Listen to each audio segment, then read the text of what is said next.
I think what I remember most about films is the people that I've worked with rather than the film itself, if that makes any sense. Hollywood legend Sam Elliott has never been one to hold back. And now, at 80 years old, he's finally revealing the names of 6 actors he absolutely couldn't stand working with. Known for his gravelly voice, cowboy charm, and decades of unforgettable roles, Sam has seen it all. But behind the scenes, not every co-star earned his respect. From major egos to downright disrespect, he's spilling the truth about what really went down. So who made Sam's blacklist, and why? The answers are brutally honest and seriously shocking. Number 6. Jane Campion. Hollywood thrives on drama, but rarely does it spill so authentically from behind the scenes as it did when Sam Elliott, with his gravelly voice and cowboy aura, fired verbal shots at acclaimed director Jane Campion. The spark, her Oscar-winning film, The Power of the Dog. The moment unfolded during Elliott's appearance on comedian Mark Maron's popular podcast, WTF. Elliott, known for being a quintessential face of the Western genre, didn't mince words when the conversation turned to Campion's film. "There are all these guys running around in chaps and no shirts," he complained, "and all these damn hints at homosexuality through the whole damn movie." It wasn't just a passing comment. It was a pointed critique that echoed across Hollywood and far beyond. Campion's film, which delves into the harsh realities of masculinity and repressed desire in 1920s Montana, had clearly struck a nerve. But for Elliott, the issue wasn't its critical acclaim or its daring subject matter. It was that, in his view, it didn't smell like the real West. I mean, what the hell does this woman, and I'll admit she's a brilliant director, I love her earlier films, but what the hell does she know about the American West? She's from New Zealand. And that, right there, was the heart of the storm. For Elliott, who has built his career in dusty boots and wide-brimmed hats, the West isn't just a backdrop. It's a sacred space, a lifestyle, a code. And to him, The Power of the Dog, despite its critical acclaim, felt like a polished outsider's interpretation of a life he's lived through scripts, spurs, and saddle sores. His comments weren't just controversial, they were deeply personal. They revealed a man fiercely protective of a world he feels is being artistically redefined without the muddy boots and silent pain that, to him, make it real. But Jane Campion, never one to back down, gave a sharp and unapologetic response just days later at the Directors Guild of America Awards. "What can I say?" she shrugged in an interview with Variety. "He was being a little bit of a bitch. Sorry, but he's not a cowboy. He's an actor. The West is a mythic space. There's a lot of room on the range." That comeback wasn't just witty. It was a philosophical jab. Campion wasn't just defending her movie. She was pushing back against a rigid gatekeeping of the Western genre. Her message? The West doesn't belong to any one person, gender, or country. It's not just about dust and duels. It's about humanity, silence, repression, power. And then came her deeper accusation that Elliott's frustration might not be solely about the setting or the plot. "I think there's a little sexism in what he said," Campion continued. "You look at all the great westerns made in Spain by Sergio Leone. No one questions his connection to the genre. But when it's me, a woman from New Zealand, suddenly I don't belong." It was a valid point. Westerns have long been shot outside the American West. What mattered more, Campion argued, was storytelling, not geography or gender. In her eyes, Elliott wasn't just doubting her connection to the genre. He was doubting her because she wasn't part of the traditional mold, male, American, and rugged. But to be fair, Elliott's anger seemed less about gender and more about what he saw as a lack of authenticity. To him, the West is a real place, with a real history and raw texture. And The Power of the Dog, with its brooding performances and slow-burning emotional tension, didn't match the rough-and-tumble spirit he believes defines a true Western. This wasn't just a disagreement. It was a full-blown cultural clash, not between a man and a woman, or an actor and a director, but between two visions of art. On one side, there's the classic cowboy, longing for dusty realism and moral simplicity. On the other, the modern storyteller, weaving layered tales with emotional complexity and new lenses. In the end, neither is entirely wrong. Sam Elliott defends a legacy he's spent decades building. Jane Campion, meanwhile, pushes the genre's boundaries, inviting new voices, stories, and perspectives into an old frontier. But what's clear is this: The Power of the Dog did exactly what powerful art is meant to do. It sparked a conversation, peeled back long-held assumptions, and forced even the genre's gatekeepers to wrestle with what the West really means. And in that uneasy space between memory and imagination, between grit and grace, the Western continues to evolve, whether or not everyone rides along. Jane Campion wasn't the only one Elliott attacked. In fact, the other was also a star. Let's find out who it was and what happened. Number 5. Benedict Cumberbatch. Benedict Cumberbatch was another name Sam Elliott mentioned while he criticized Jane Campion and her movie, The Power of the Dog. For Sam, however, the experience of watching the film was anything but moving. It was, in his view, almost offensive. Sam Elliott is not your average film critic. With his iconic mustache, gravelly voice, and decades of experience in Westerns, he's become a living symbol of the American frontier.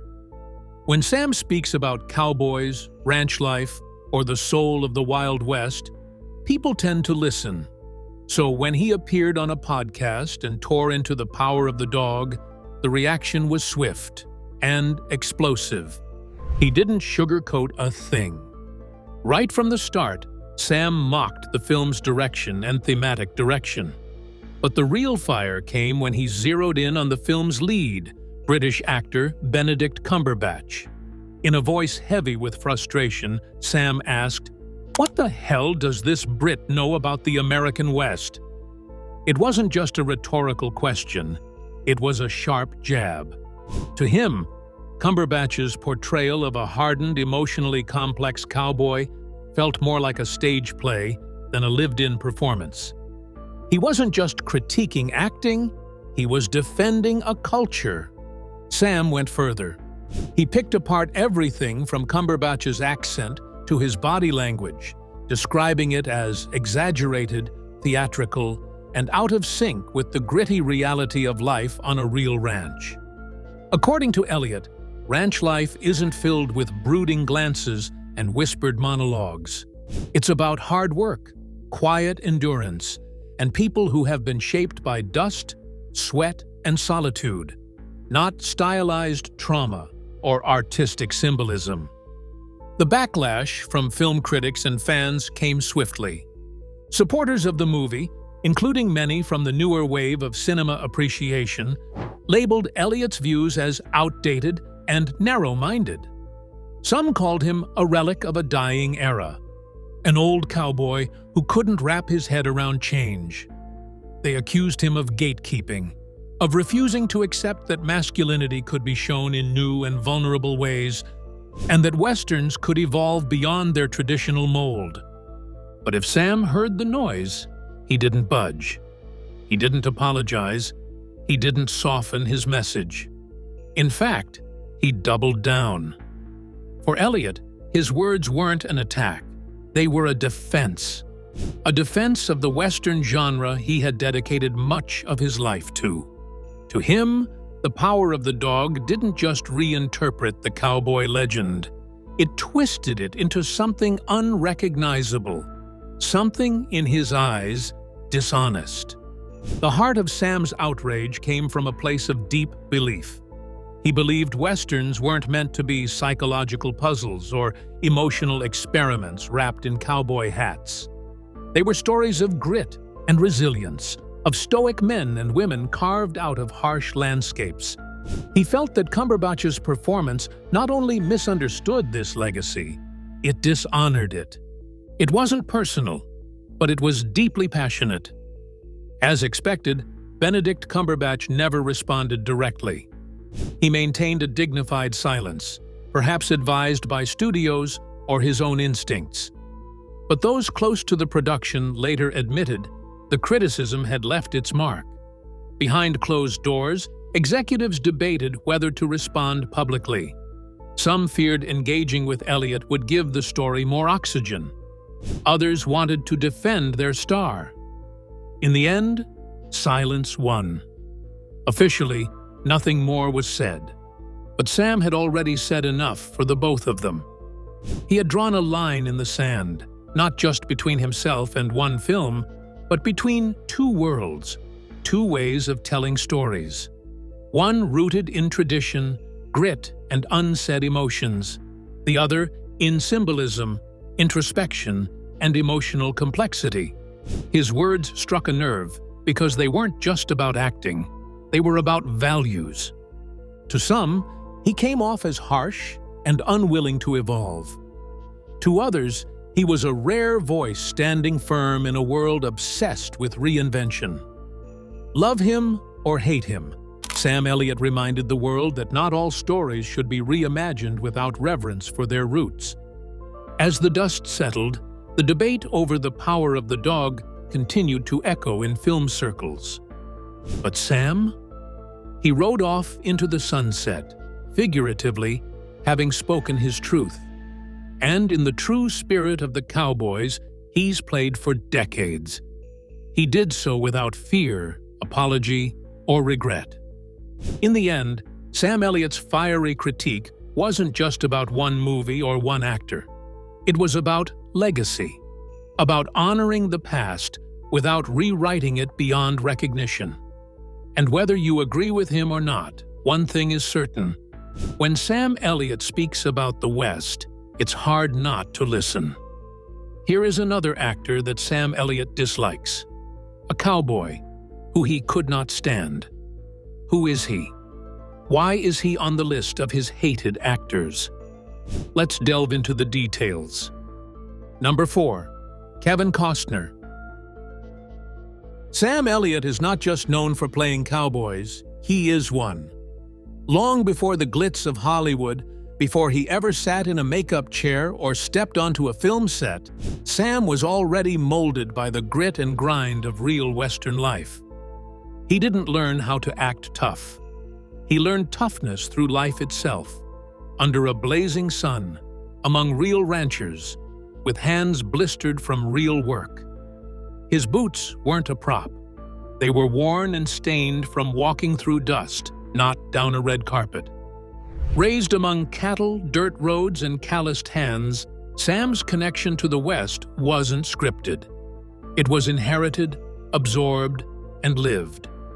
His voice, deep, gravelly, and slow, sounded like the echo of wind sweeping across a canyon or the creak of old saddle leather. When he spoke, people didn't just listen, they felt it. It wasn't an act, it was real. So when Hollywood started churning out glossy new westerns and pretty-faced cowboys, Sam couldn't help but feel something was off. And when Kevin Costner emerged as the latest cowboy king, riding high on films like Wyatt Earp and shows like Yellowstone, the world applauded. But Sam didn't clap. He winced. It wasn't personal. Sam didn't hate Kevin Costner, but he couldn't respect what he saw on screen. To Sam, Costner looked more like a man dressed for a rodeo than someone who knew one. "He plays a rancher like it's Halloween," Sam reportedly told a friend. In his eyes, the rugged charm Costner brought to the screen was just that, charm.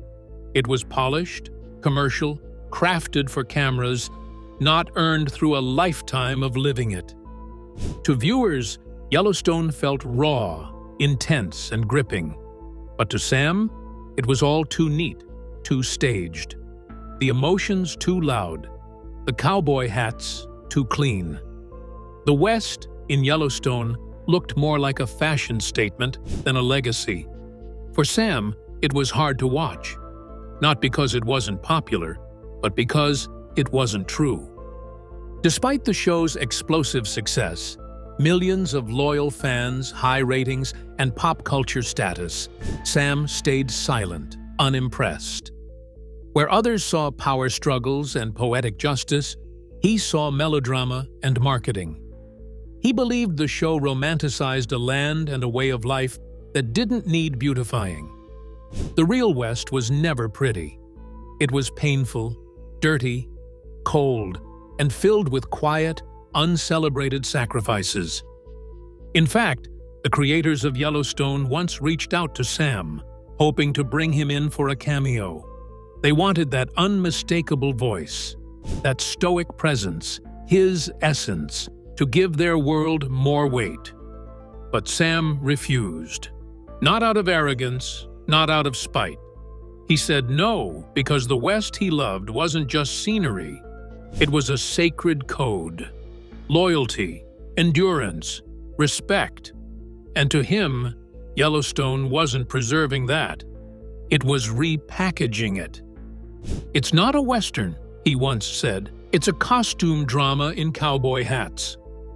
In Hollywood, where nostalgia is often sold by the pound, legends like Sam are sometimes invited to lend credibility to new stars. But whenever Sam and Cosner found themselves in the same space, award shows, industry events, the air got cold. One insider joked, "Whenever they're in the same room, the temperature drops 10 degrees. They never exchanged insults, no fiery arguments, no public disputes, but their silence was louder than any quote. Sam's piercing look said it all. "You might act the part, but I've lived it." This wasn't about pride. It wasn't a battle of egos. For Sam Elliott, the cowboy wasn't a role. It was a burden of truth. A reminder that the American West wasn't born from scenic landscapes and scripted drama, but from sleepless nights, silent courage, relentless hardship, and an unshakable bond to the land. To most actors, the Western is just a genre. To Sam, it's a memory, a mission, a moral compass. He refuses to let that legacy be watered down, glamorized, or sold like merchandise. He's a man who sees the West not just as a setting, but as a sacred duty to portray it with honor. And that's why, even today, Sam Elliott remains a rare breed. He didn't just put on the cowboy hat. He earned every speck of dust on it. Sam Elliott seems to get pissed off at the slightest misdeed of some actors. Let's dig into the details of another actor who embarrassed the craft, getting Elliott's anger in return. Number 3. Ashton Kutcher. To Sam Elliott, acting isn't just a job. It's not just about red carpets, big paychecks, or hearing your name shouted by fans. For him, it's something much deeper, a sacred craft that demands truth, humility, and emotional honesty. Acting, in Sam's world, is a calling. It's an art form that asks you to strip yourself bare, to dig into the depths of your soul, and offer something real. And anything less than that? It's not just lazy, it's offensive. That's why when Ashton Kutcher stormed onto the Hollywood scene, full of youthful energy, charming goofiness, and tech startup ambition, Sam wasn't just skeptical. He was disappointed, maybe even insulted. To many, Kutcher was the golden boy of early 2000s entertainment. From his breakout role in That 70s Show to leading rom-coms and co-founding tech companies, he had everything the industry seemed to adore: charisma, confidence, and a huge fan base. But for Elliot, those things didn't spell actor. They spelled celebrity. So when the two were cast together on The Ranch, a Netflix series blending humor with drama, people assumed it would be a meeting of minds. But insiders say it was more like two people speaking entirely different languages. While Sam didn't voice any open objection to working with Kutcher, those who were on set recall the tension. He kept things professional, always showing up on time, delivering his lines, and respecting the work. But there was a chill in the air. One crew member described the set as uncomfortably quiet when they were both around. And one staffer claimed Sam once confided, "He's a decent guy, but not a real actor." To Sam Elliott, Ashton wasn't just another co-star. He was a symbol of everything he felt had gone wrong with Hollywood. In Sam's eyes, modern Hollywood had become obsessed with surface-level appeal, fame over foundation, image over inner truth. Where were the actors who bled for their roles? Who studied the craft, respected its history, and honored its gravity? Kutcher, with his easy smile and off-screen business ventures, seemed like the product of a system that had traded grit for gloss. Elliot believed in showing up with his soul, but Kutcher, he felt, showed up with a carefully managed brand. Still, despite the off-screen distance between them, fans were surprised to see how well the two played off each other on screen. The chemistry worked, the characters connected.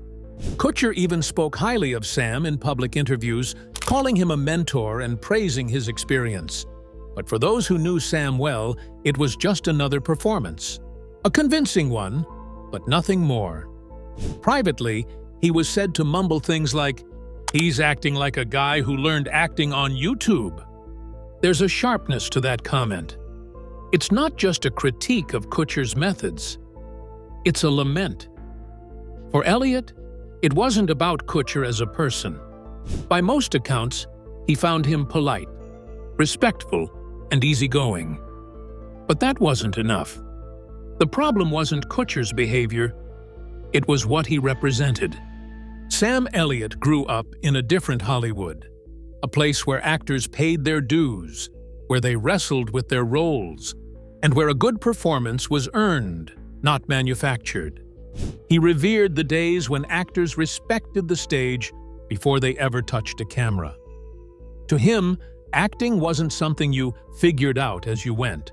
It was something you studied, something you felt, and most importantly, something you lived. Kutcher, to him, represented the fast-track culture, the viral fame, the overnight success.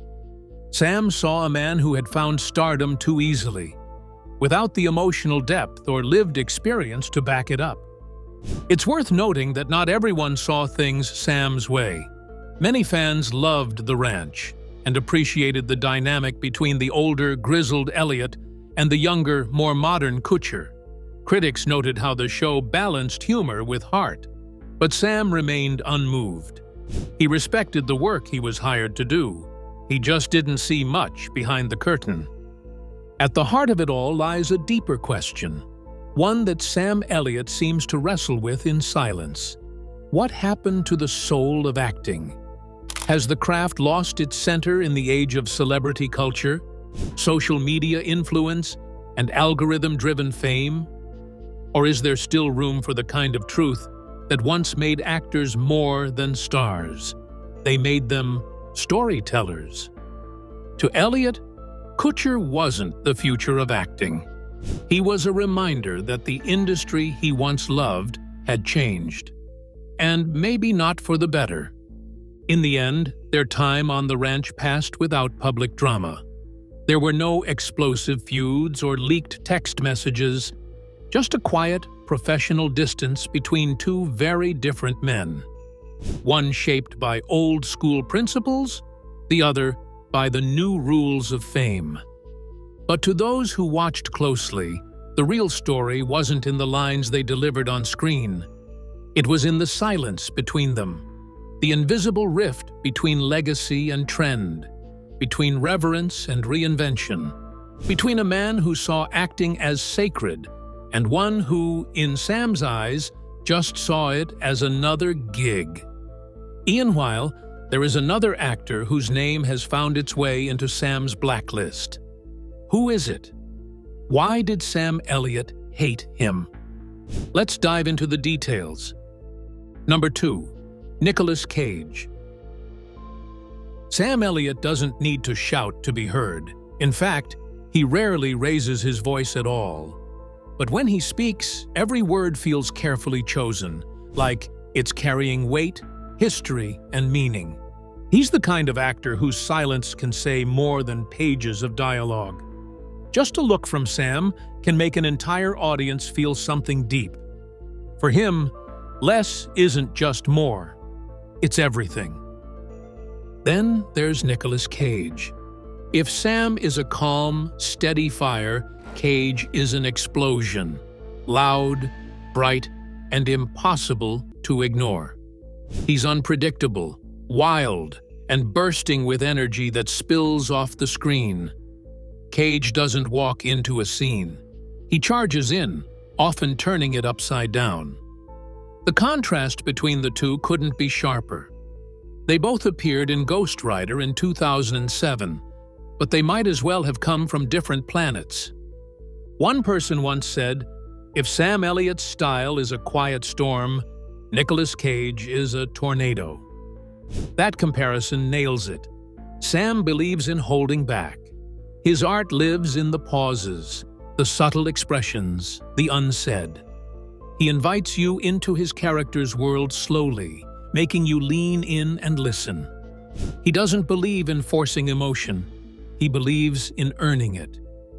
Cage, on the other hand, embraces chaos.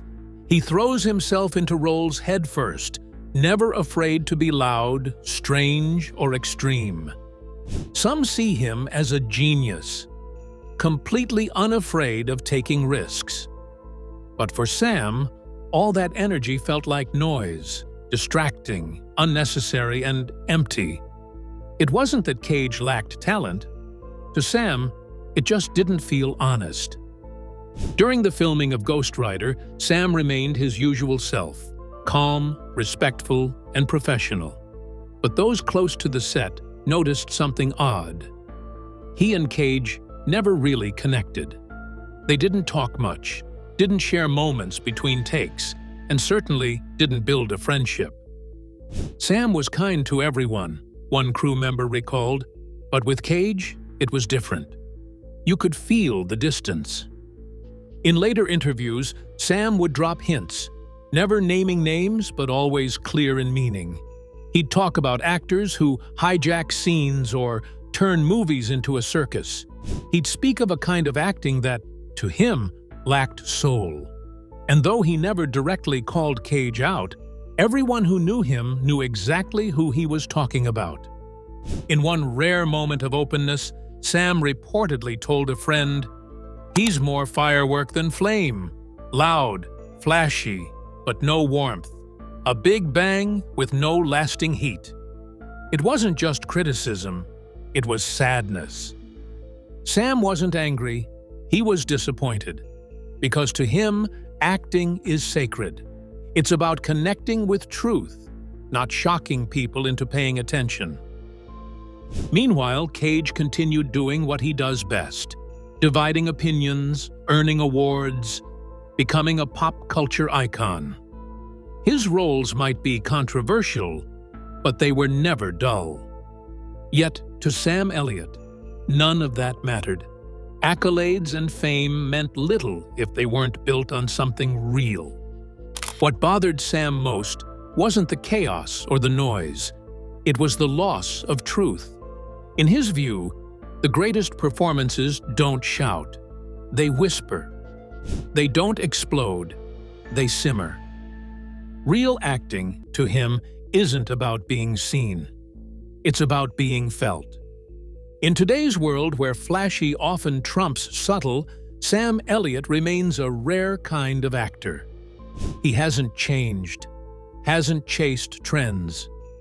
While Cage sprints through the storm, Sam remains rooted, steady, burning quietly, holding on to the belief that honesty, not noise, is what makes a role unforgettable. The last on the list is one who was once Sam Elliott's friend, but he eventually drifted away. Let's dive into the details of Sam's friendship that faded away. Number 1. Jeff Bridges.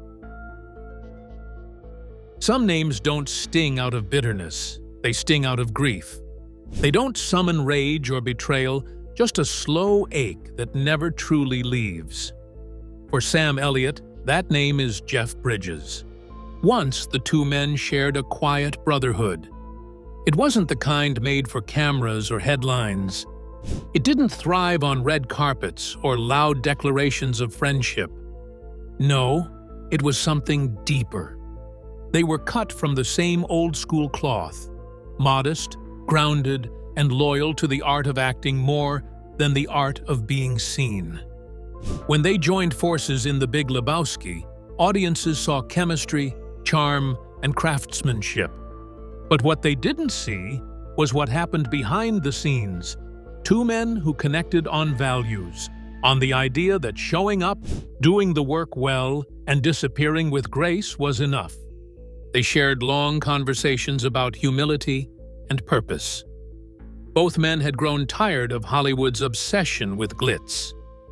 They preferred dusty boots to designer shoes, quiet sets to flashing lights, and integrity over fame. Sam and Jeff were cowboys in spirit, lost in a town obsessed with noise and attention. For a while, it felt like they'd ride out that world together, unchanged and unbothered. Then came Crazy Heart. Jeff Bridges delivered a performance that gripped the world. It was raw, vulnerable, and unforgettable. He won the Oscar, and deservedly so. No one clapped harder than Sam, at least on the outside. But something shifted. Suddenly, Jeff was everywhere, gracing luxury magazine covers, posing in tailored suits, offering bold opinions at major award shows. He had evolved, or maybe revealed another side of himself. The man who once preferred fading into the background was now stepping into the spotlight, fully lit. He was confident, polished, and increasingly political. Not in the quiet backroom way Sam admired, but in the full glare of press interviews and national television. To many, it was growth, a natural evolution of a beloved actor finally getting his due. But to Sam, it was like watching an old friend slowly drift into someone unrecognizable. It wasn't the success that pained him, it was what came with it. The unspoken bond they'd shared, built on staying true to the craft, began to feel like a relic. The authenticity they both once guarded so fiercely seemed to be melting under the heat of stardom. And worst of all, Jeff looked comfortable in it. The man who once muttered lines over coffee and shared silent sunrises on set was now a symbol of everything they had quietly stood against. The art was still there, perhaps, but the humility, the shared understanding, it was fading. Sam never attacked Jeff publicly. He never wrote angry op-eds or fired off interviews full of resentment. That wasn't his way. Instead, when asked about the actors who had meant the most to him, he offered a single cutting remark. Some folks change, others just show who they always were. He didn't need to say more. There was no dramatic breakup, no yelling match, no headlines screaming betrayal, just silence. A silence that stretched over the years until the calls stopped. The projects stopped. The friendship, the quiet, steady cowboy bond, slipped away. To Sam, that silence hurt more than any blow-up could have. A fight would have had an ending. But silence? Silence leaves wounds that stay open. It whispers through old memories, visits in the quiet moments, and lingers in the roles they'll never play together again. Losing a friend in a storm is hard, but losing one in the sunshine, when everything looks perfect from the outside, is cruel in its own way. That kind of loss doesn't announce itself. It haunts quietly, deeply. So when Sam Elliott speaks about his past, when he's asked about his most meaningful collaborations, he might smile. He might even chuckle. But there's one name, he says softly, if at all. Not out of hate, but because it still hurts. Their friendship didn't die in an explosion. It faded in slow motion, undone not by betrayal, but by time, success, and the choices people make when the spotlight finally finds them. And maybe that's the most painful ending of all, the kind that leaves no scars, only shadows. So, what do you think about the list of actors Sam Elliott hates? We would love to hear your thoughts in the comments below. Don't forget to like and subscribe.